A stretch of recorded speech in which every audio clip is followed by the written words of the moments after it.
Every morning I walk past this fruit shop and the colours just cheer me up. I stopped at the bakery to get some buns to share with my mum.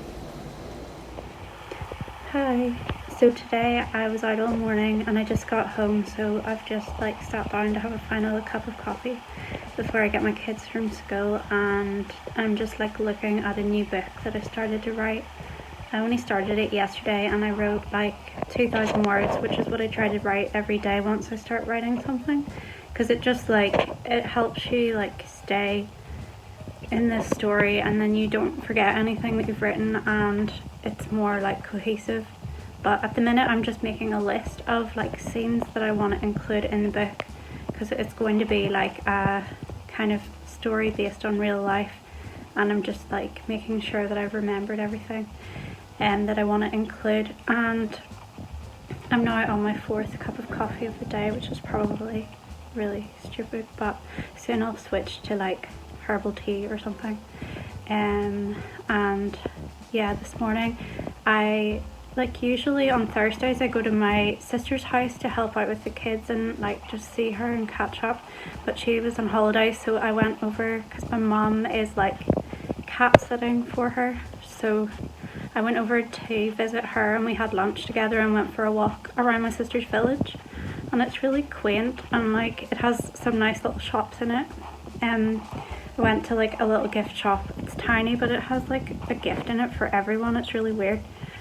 And I got a Father's Day thing in it, and then I found a really cool book, a poetry book that I then ordered online. And I always feel guilty when I do that because it's not supporting a local business, but it's just the book was £13 and I found it online for £4, and I'm trying to be good at the minute because I'm saving up for the summer and holidays and stuff. And it looks deceptively bright in here. It's actually quite a dull day and it was raining as I was driving home, but yeah, I don't know, there just seems to be a lot of sunlight coming in the window. And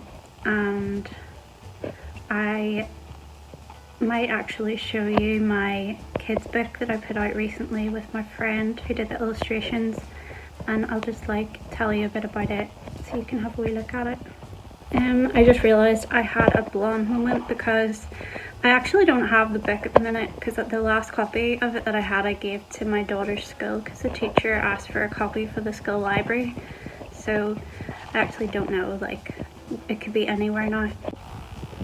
So I'll show you my favourite one of my books.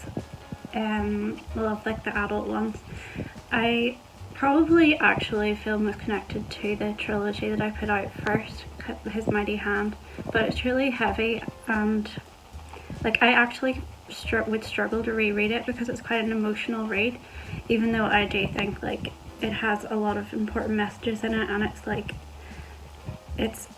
it really kind of shows what domestic abuse is from the inside of the relationship. But this book's kind of happier, so I'll show you it quickly. So this book is called La Fourche, which is named after the metro stop that I used because I lived in Paris for a year and I worked in a school in the banlieue, which is it's the outskirts of Paris in a kind of poorer area. And I lived right next to the metro called La Fourche, in a little studio. And this book's just based on my year away and my experiences of living in France, and it's fictionalized, but I think it's got the essence of what my year abroad in France was like. And you can get it on Amazon paperback, or you can get an ebook just. And that's how you spell my name. Every time I make a phone call I have to spell my name for people because apparently no one else has that name. The La Forge part is actually my name from whenever I was married, and it used to be Hannah, which was slightly easier, although it was kind of spelled a little bit strangely, but I didn't have to explain just as much, but now I have to explain the Keelan and the La Forge. So yeah, just so you can see it written, so you know what to look for. And as you can see, my table has been defaced by my children. I've kind of given up on trying to even like cover it or keep it, anything in the house nice now, because we do so many art projects, and I actually found out that tissue paper stains when it's wet from using it on the table, and now it permanently looks like this. But like, at least like we had fun, and I just sort of think like tables are to be used. So yeah, now I'm going to have to order a copy of my Flamingo book to show you. It's kind of silly that I don't actually have copies of some of my own books in my house, but it's like, how often am I going to read my own books? And I think I read them enough when I was editing them like 7 times.